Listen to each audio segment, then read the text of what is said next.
روز شام سے کام سے واپس آنے پر ایک شخص اپنی بیوی سے خوب لڑائی کرتا۔ ایک دن عورت نے اپنے بھائی کو شکایت لگائی تو اس نے کہا پانی کی بوتل لے آؤ، تو وہ پانی کی بوتل لے آئی تو اس نے کہا جب تمہارا شوہر شام کو گھر داخل ہو تو اس پانی کو پی لینا، مگر اس پانی کو نگانا نہیں ہے۔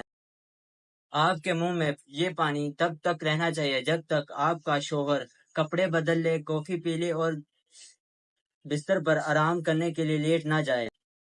اس عورت نے ایسا ہی کیا۔ یہ دیکھ کر اسے بہت حیرانی ہوئی۔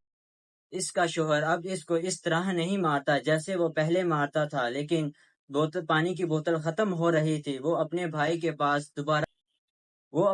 کے پاس واپس آئی اور کہا دوسری بوتل چاہیے، ویسے آپ نے پانی میں کیا ملایا تھا؟ تو اس نے کہا میں نے پانی میں کچھ نہیں ملایا تھا۔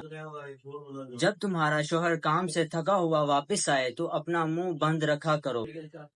السلام علیکم۔ ایسی اچھی ویڈیو دیکھنے کے لیے اسٹین حیدر چینل کو سبسکرائب کریں، لائک کریں، دوستوں کے ساتھ شیئر کریں۔ انشاءاللہ ایک نئی ویڈیو کے ساتھ حاضر ہوں گے، تب تک کے لیے اللہ حافظ۔